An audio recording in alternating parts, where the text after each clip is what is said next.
Welcome back जी नाजरीन, हम break से वापस आ चुके हैं और आप देख रहे हैं हमारा show weekend shine with Anisha. Doctor साहब, थोड़ा सा ब्लड कैंसर पे थोड़ा सी जी बात जी कर लेते हैं, क्योंकि बिल्कुल। यकीनन आप तो डॉक्टर हैं पर मैं डॉक्टर नहीं हूँ। फिर भी मैंने बहुत ज़्यादा लोगों से ना, पहले कभी कभी हम सुनते थे कि किसी को कैंसर हो गया और वो बड़ा हम लोगों के लिए हैरत होती थी, ओहो कैंसर हो गया। मतलब अब अल्लाह माफ़ करे, अल्लाह सबको सेहत तंदुरुस्ती दे और ऐसी मूजी बीमारी से दूर रखे, पर अब सुनते ही रहते हैं कि बिल्कुल कैंसर कैंसर। और नौजवान लोग जिनको देख के ना मतलब हैरत होती है, अफसोस होता है नहीं कैंसर हो गया। तो ब्लड कैंसर के हवाले से थोड़ी सी हम बात कर लेते हैं। पहले तो डॉक्टर साहब मुझे ये बताएं कि जैसे और बीमारियों के बारे में कहा जाता है उम्र के साथ, जोड़ों का दर्द उम्र के साथ, शुगर जो है वो टेंशन के साथ, ऐसी बहुत सारी चीज़ें होती हैं ना।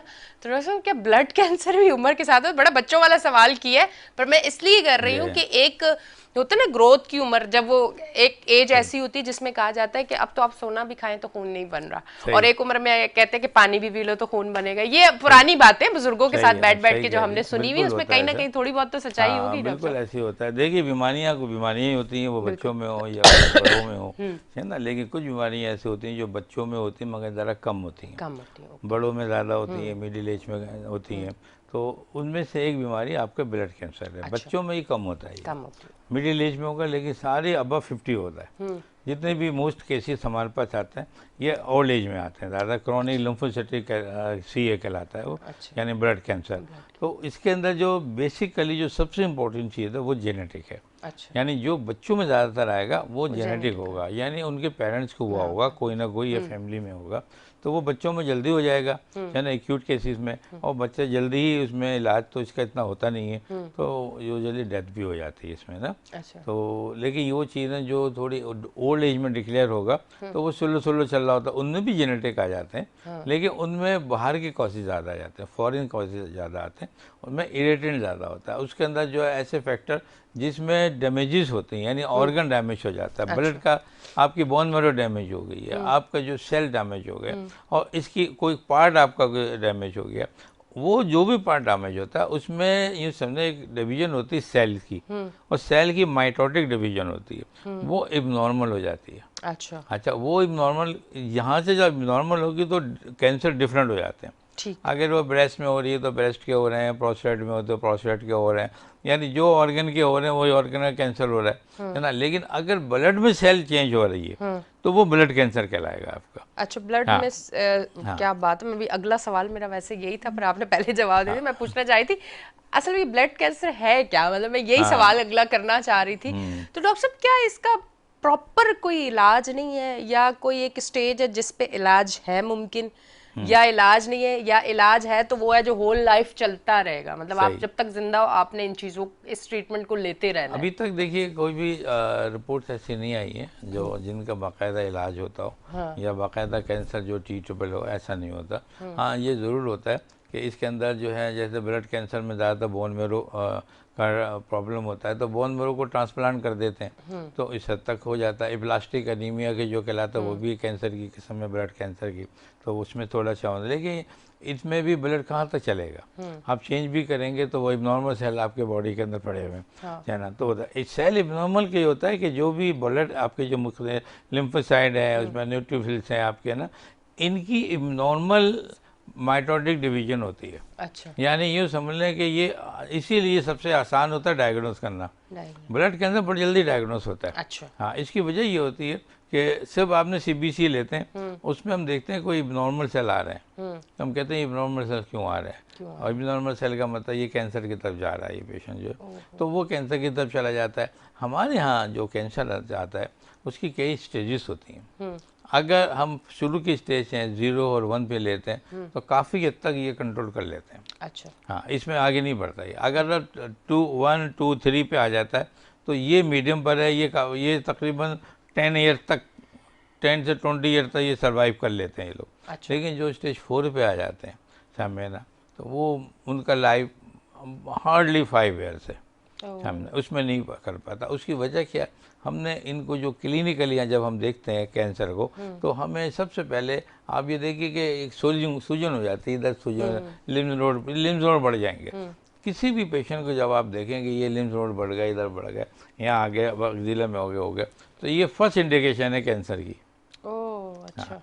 उसी में अगर इन्फेक्शन बढ़ जाएगा तो ये अब स्टेज दूसरी आनी शुरू होगी। ब्लड में चेंजिंग अभी नहीं आई है, अभी खाली आपकी लिम्फ नोड बढ़े हैं, ये ज़ीरो या फर्स्ट स्टेज आ रही है आपकी, समझ में। उसके बाद आप लिम्फ नोड बढ़ रहे हैं, तो आपके जब बढ़ रहे हैं तो ब्लड में चेंजिंग आ रही है, उसमें TLC काउंट बहुत बढ़ जाएगा, यानी वाइट सेल बहुत बढ़ जाएंगे।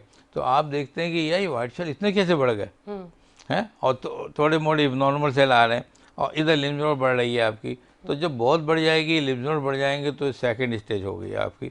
अच्छा, अब इसके साथ क्या होता है कि खून वाले रेड सेल कई किस्म के ना, लाल वाले खून होता है, रेड ब्लड है, वाइट ब्लड हो गए ना, प्लेटलेट काउंट्स हो गए आपके। अगर रेड ब्लड कम होना शुरू हो गए तो अब ये सेकंड और थर्ड स्टेज हो रही है। हाँ, अब खून की कमी आनी शुरू हुई। अब मरीज को जब आप देखेंगे, आप कहेंगे भाई तेरा तो खून बड़ा कम हो रहा है।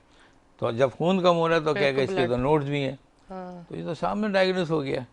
लेकिन हमारे यहाँ नेग्लिजेंस इतनी ज़्यादा होती है कि लोग फिर भी नहीं समझते।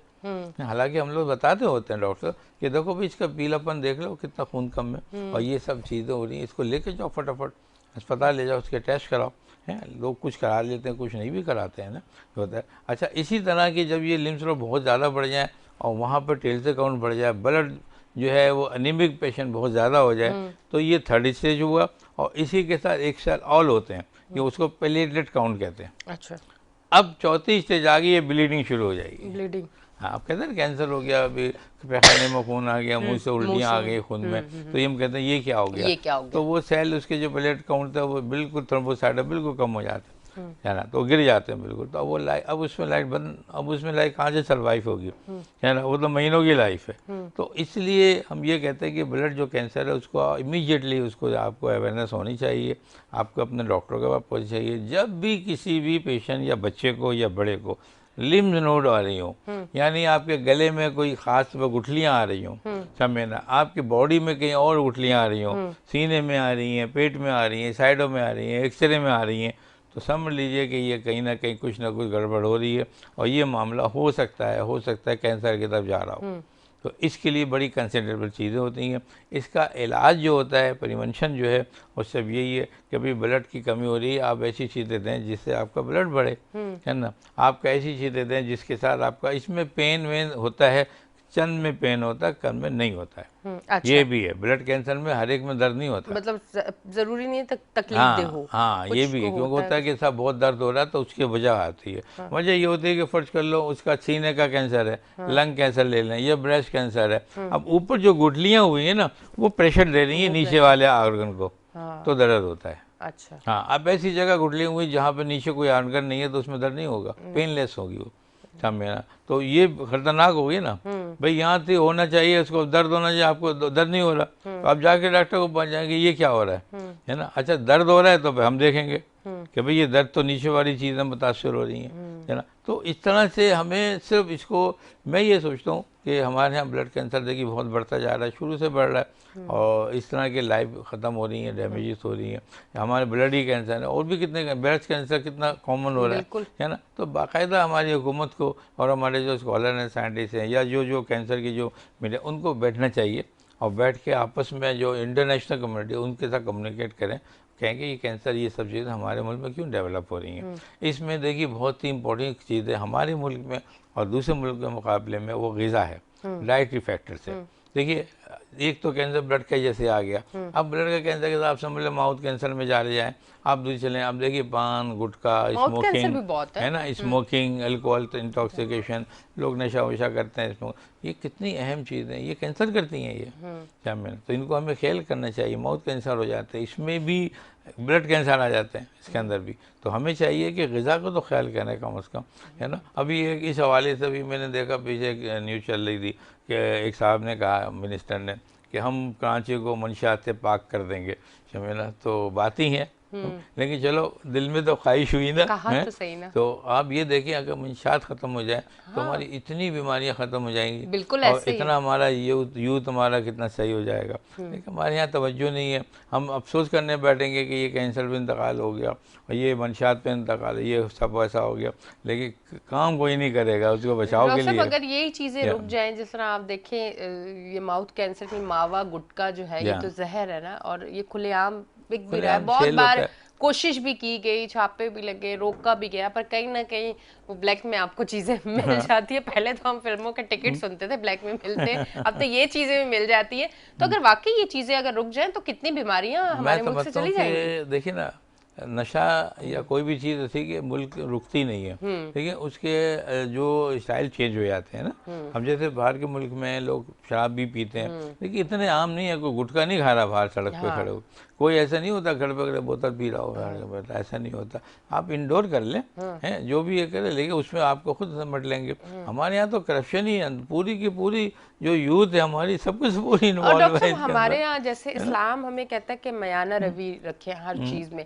हमारे यहाँ अगर मैं ये खैर ये जो मैंने कहा है वो और चीजों के लिए कहा है कि इस्लाम हमें मयाना रवि का कहता है, पर ये जो बात कर रही हूँ मैं थोड़ी हट के है कि कोई अगर नशा भी करता है ना तो पागलों की तरह नहीं, हम माजरत के साथ पाकिस्तानी किसी भी चीज के पीछे पड़ते हैं ना, तो फिर वो हम ऐसे पड़ते हैं कि वो सामने वाला देखता है कि हैरत, अगर कोई गुटखा खाता है तो फिर उसने 24 घंटे मुंह में सोते टाइम सिर्फ निकालना है। मैंने तो ऐसे भी देखे हैं जो मुंह में यहाँ रख के सो जाते हैं, ठीक है। और अगर आप स्मोकिंग करते हैं तो एक सिगरेट खत्म हो, थोड़ी देर बाद दूसरा सिगरेट शुरू। अगर आप छालिया खाते हैं तो बस एक छालिया खत्म हुई तो दूसरी। बाकी नशे भी इसी तरह से हैं कि आपने रूटीन में उसको लगे रहना। तो फिर आप ये सोचे कि इंसान कितना नाजुक है, जब आप उसको उसकी बॉडी में वो सारी चीजें जाती रहेंगी तो बीमारियों की शक्ल में ही बाहर आएंगी। बिल्कुल ऐसा ही होता है। हमारे यहाँ से की सबसे बड़ी चीज है ना, वो है पैसा, गुर्बत, है ना। अब एक गरीब आदमी, आप देखें जितने भी ये लोग गुटखा फरोश हैं जिनके अपने जो है कारोबार चल रहे हैं, ये शुरू में सब गरीब थे, बाद में इसकी वजह से बहुत अमीर हो गए, है ना। तो लोग शॉर्टकट ढूंढते हैं, वो चीज़ें देखते हैं कि जिनमें पब्लिक में ज़्यादा जाए,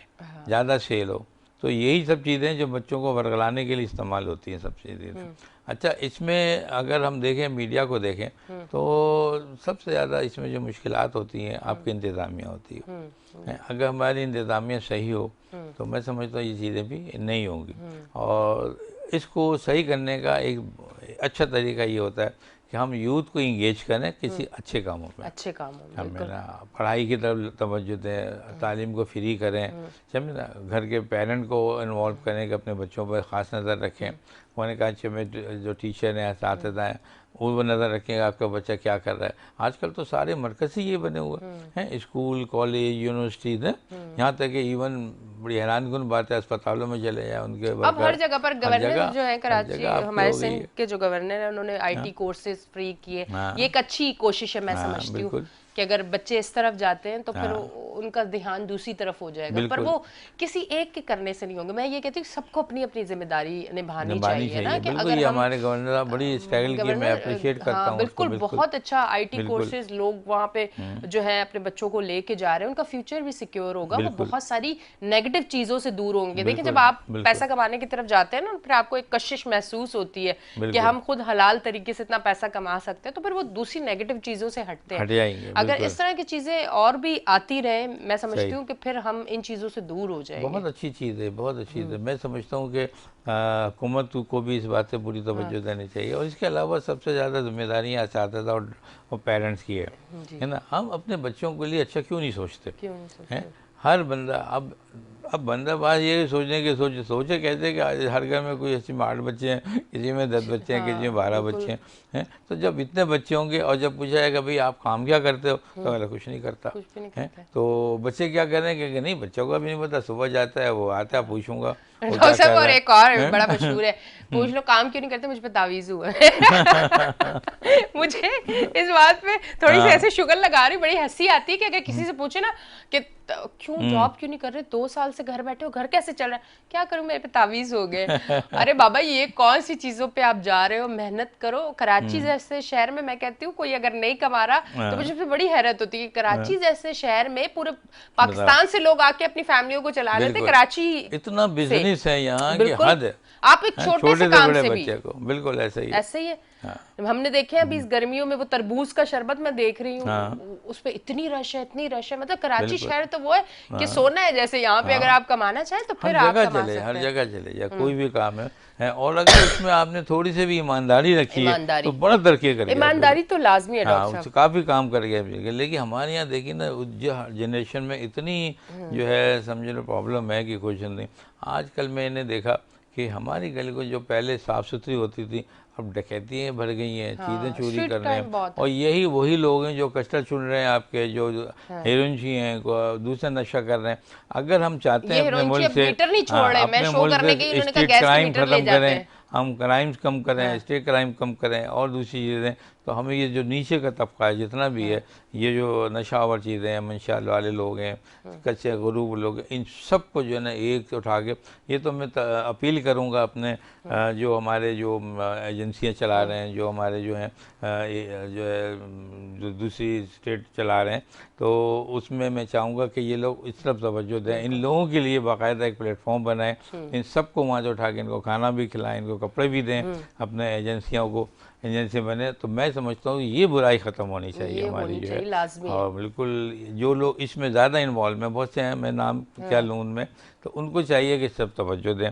बहुत बड़े काम कर रहे हैं, खाने खिलाए जा रहे हैं, सब कुछ हो रहा है, तो आप इनको वहाँ से उठाएं, गाड़ियों से लेके इनको उठा के इनके जाके इनके बाकायदा आप जो ऐसे इंस्टीट्यूट बनाए जहाँ इनका इलाज भी हो, इनके साथ इनके काम भी हो इनको, तो मैं समझता हूँ कि बेहतरीन काम हो सकता है। मेरे जहन में कई दफ़ा ऐसी बातें आई थी जो के हवाले से, ट्रस्ट के हवाले से, कि मैंने अपनी गाड़ी जहाँ भी किसी भी इलाके में कोई बंदा, वो हैंडीकैप हो, वो फ़कीर हो, वो बेघर हो, या कोई इसका साफ समझ लें कि कोई नशा वाला हो, वो छोटा हो वो बड़ा हो, कोई भी हो, सबको आप कलेक्ट करके एक जगह कलेक्ट करें, उनके मसाइल सुने, उनको मसाइल को देखें।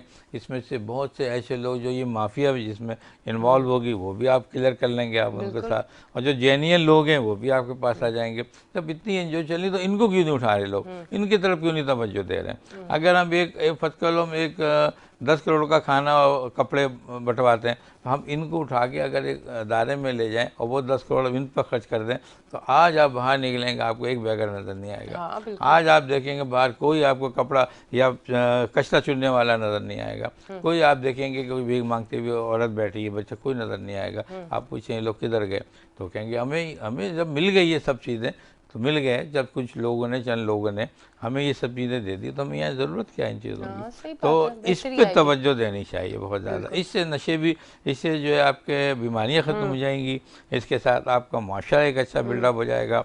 और दूसरी तरफ कोशिश ये करनी चाहिए जिसको भी कि स्कूल बनाएं, और फ्री स्कूल बनाएं, और सबकी तालीम फ्री करें। ये बच्चों की तालीम ज़रूर फ्री करना चाहिए। बिल्कुल डॉक्टर साहब, जामिया बच्चों की शायद। तालीम बहुत ज्यादा महंगी है, मुझे पता है। अरे डॉक्टर साहब, एक सवाल मैंने जब कैंसर का आपसे किया, तो कहीं ना कहीं ये भी चीज़ जहन में आई कि डॉक्टर साहब, अब शायद मेरी बात किसी को बुरी भी लग जाए, पर हक सच बात है, करनी तो पड़ेगी ना कहीं थोड़ा सा उसको बेहतर करके करनी पड़ेगी। डॉक्टर साहब, हमारे पास चाहे वो सब्जी हो, चाहे वो दालें हो, चाहे वो मसाले हो, चाहे वो गोश्त हो, चाहे वो पानी हो, चाहे वो दूध हो, दही हो, कुछ भी हो, जो रूटीन में रोज़ चीज़ें हैं ना, सही है, उनमें मिलावट बहुत ज़्यादा है। सही है। अब मिलावट वाली चीज़ें जो हम समझते हैं बड़े हेल्दी है, भाई रात को तो मैंने दूध का गिलास पी के सोना, मैं हेल्दी रहना चाहती हूँ, मैं सेहतमंद रहना चाहती हूँ, मैंने दूध, और मैंने तो हफ्ते में एक बार मटन खाना है क्योंकि मैंने सेहतमंद रहना है। और अगर यही सारी चीज़ें मेरे पास ठीक नहीं आ रही हैं, मुझे सब्जियां भी खानी है क्योंकि वो ज़रूरत है मेरी बॉडी को सब्जियों की, और वो सब्जियां जो है वो कितने केमिकल, कौन सी खादें, क्या क्या लग रहा है वो फिर हमारे पास आ रही हैं, कितने स्प्रे उनको फ्रेश करने के लिए किन किन चीज़ों के होते हैं। तो डॉक्टर साहब, आप, ये लास्ट सवाल है, इसी पे हम फिर क्लोज भी करेंगे, तो आप क्या समझते हैं कि ये ऐसी चीज़ें खाने के बाद क्या हम इस तरह की बीमारियां जो आज हमारा टॉपिक है, इसको हम खुद नहीं बुला रहे होते अपनी इतना खूबसूरत आपने बात की है, मैं तो बहुत आपको अप्रिशिएट करता हूँ इस बात पे। अगर ये सिलसिला ठीक हो जाए, हमारे कुरान में बार बार ये कहा जा रहा है कि मिलावटें नहीं करो, सही तो लो, मिलावट नहीं करो, सही तो लो। अगर आज हम इन मिलावटों को ख़त्म कर दें और तोलना सामान सही तोलना शुरू करें, हमारा माशरा इतना अच्छा हो जाएगा। मैं समझता हूँ 50% नहीं 90% बीमारियाँ ख़त्म होंगी, उनमें 90% कैंसर भी ख़त्म हो जाएगा, ब्लड कैंसर भी ख़त्म हो जाएगा। ये जो मैंने आपसे कहा था कि जेनेटिक जो पैदाइशी हो तो अपनी जगह है, लेकिन जो म्यूटेशंस होती हैं हमारे यहाँ, ज़्यादातर मिलावटी चीज़ों से होती हैं ब्लड के अंदर। प्योर खाना खाने वाले लोग जो हैं, प्योर चीज़ें लेने वाले लोग हैं, जैसे बाहर के मुल्कों में ही देख लें, ब्लड कैंसर बाहर इतना नहीं पाया जाता। समझना क्यों नहीं, आपके मुल्क में इतना सारा क्यों है? इसलिए कि हम सही चीज़ें नहीं खाते, हम मिलावट की चीज़ें लेते हैं। हम हमें यही, मैंने जैसे अभी हम एनजीओ की बात कर रहे थे, इनको भी जो है बाकायदा स्टैंड लेना चाहिए कि मिलावटों के ख़िलाफ़, और सब चीज़, और बाकायदा जो हमारे जो हेल्थ के जो लोग हैं जो इंस्पेक्शन करते हैं, मैं उनको भी अपील करूँगा कि ईमानदारी से ही चीज़ों चेकआउट करें, और जो मिलावटें जहाँ जहाँ चीज़ें हो रही हैं उनको करारे वाकई सज़ा भी दें, और दोबारा उनको ये काम करने नहीं दें। अच्छे लोगों के साथ अच्छा कारोबार करें, हमारे लोग भी हेल्थी होंगे, हम सब हेल्थी होंगे, अच्छा माहौल क्रिएट हो जाएगा। बिल्कुल ऐसे ही। डॉक्टर साहब बहुत बहुत शुक्रिया, आप तशरीफ लेके आए। टाइम का पता ही नहीं चलता, बहुत सारी बातें होती है ना, इसलिए टाइम का नहीं पता चलता। बहुत बहुत शुक्रिया डॉक्टर थैंक यू साहब। Very much, thank you. अच्छा जी नाजरीन, आप देख रहे हैं हमारा show weekend shine with Anisha. अब हम लेंगे एक ब्रेक, मिलते हैं ब्रेक के बाद।